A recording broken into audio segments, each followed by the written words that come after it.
Gerda, A Flame in Winter is the latest game by Porterplay, a company that doesn't often make serious historical pieces, but this is certainly a great first attempt. The game is essentially a point-and-click adventure game, but more in the Telltale vein rather than the LucasArts vein, as there is a strong focus on dialogue, interpersonal relationships, and responsivity to the player's choices made.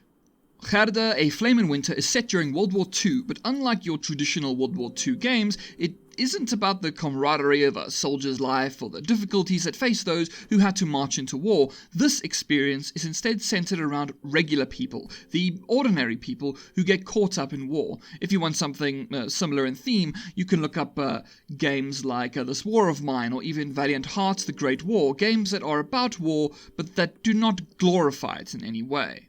Gerda, A Flame in Winter is about a small Danish village near the German-Danish border, so the population you interact with is a mix of German and Dane. As a representation of this town-wide conflict, the main character is of German and Danish descent. This factors into her life within this world because the Nazis have occupied her small village. This is no longer your home. It's run by a foreign fascist power.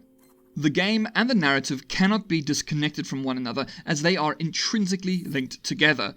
This is a narrative game, and if you don't want a game that's mostly dialogue, sadness, and morally grey decisions, then this game will not be for you. However, it is quite a reactive game, so it is intended to be played more than once to see new and different outcomes. Some events cannot be done if others have been done, certain events will irrevocably change things for you, and the people around you may not even want to talk to you any longer if you become too friendly with certain groups.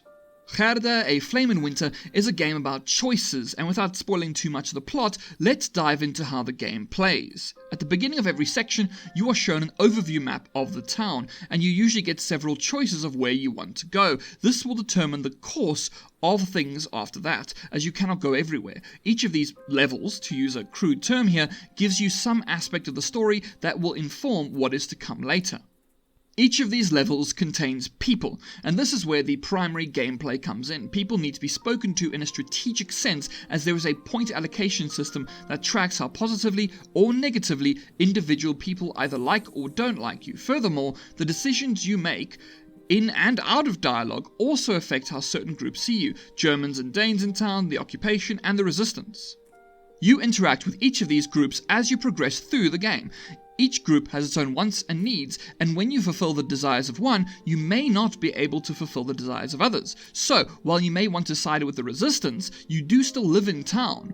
So getting on the bad side of the occupation, i.e. the Nazis, isn't a good idea either. You're not B.J. Blazkowicz, you're a 20-something Danish nurse with a husband, a family, and a job. This means that while you may not want to get buddy-buddy with literal Nazis, you may need to at times. You may need their support for certain in-game events that would be a spoiler to reveal. Now, when it comes to the dialogue system itself in the game, it's quite an interesting one and reveals some light RPG mechanics. On every level, you can potentially gain secrets or find items that can be used during dialogue, such as finding a teddy early in the game and giving it to a child several levels later. Still, the more interesting thing is the mental energy system. The mental energy system is a system of points that you accumulate and spend like currency during dialogue. You gain these points at the end of every level, but you only gain one at a time. These points come in three types: compassion, insight, and wit. So, if you only have compassion and insight points, you will be locked off to dialogue requiring wit. This shapes the way you're able to respond to the characters around you. As you use these mental energies, items, and secrets, you shape the narrative around you and push it in different directions with some divergent paths to tread.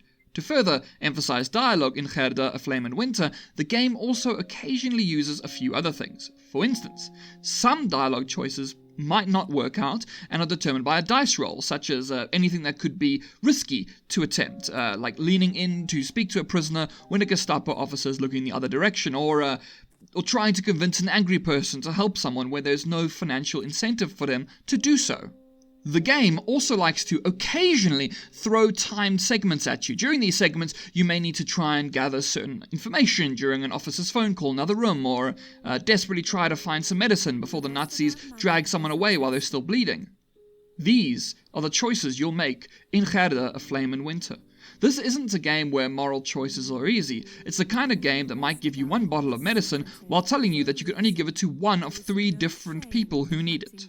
One of the only areas that Gerda, A Flame in Winter's dialogue system can be critiqued is the same critique you can make about the morality system in Fallout 3. If you want to get some information from the Nazis by pretending to be their ally, you'll gain a reputation with the occupation because you're being friendly with them. But somehow, even though this is a confidential conversation, the Resistance somehow knows about it, and you lose reputation with them because they obviously don't like the occupation. So it doesn't really let you consistently lie, and this is the kind of game where lying would be a great tool to have, seeing as you're dealing with literal Nazis.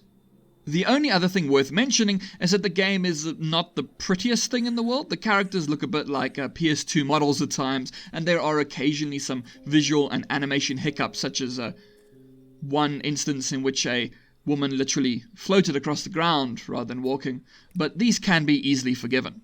What can't be forgiven as easily is that Gerda, A Flame in Winter forces you to walk everywhere. Running is highly contextual, and the game generally has you trudge around very slowly. In terms of the game's tone, that makes sense, but from a gameplay perspective, it can sometimes be a little too slow. However, these are ultimately forgivable issues. In conclusion, Gerda, A Flame in Winter is a great experience that simply isn't usually told. The game isn't particularly long, at about 5 to 6 hours, but it is intended to be played more than once to see the alternate possibilities. It also shows a side of the wall that isn't shown very often because it isn't glitzy and glamorous, but real civilians live through World War II, and their stories should also be told. So, in the end, I think we'll give this a 75 out of 100. So, if you enjoyed this review, please leave a like and a comment, and if you want to see more, subscribe. This has been LC Lupus for NoobFeed, and you can find me on Twitter at LC_Lupus. And for more reviews and news, check out the NoobFeed site.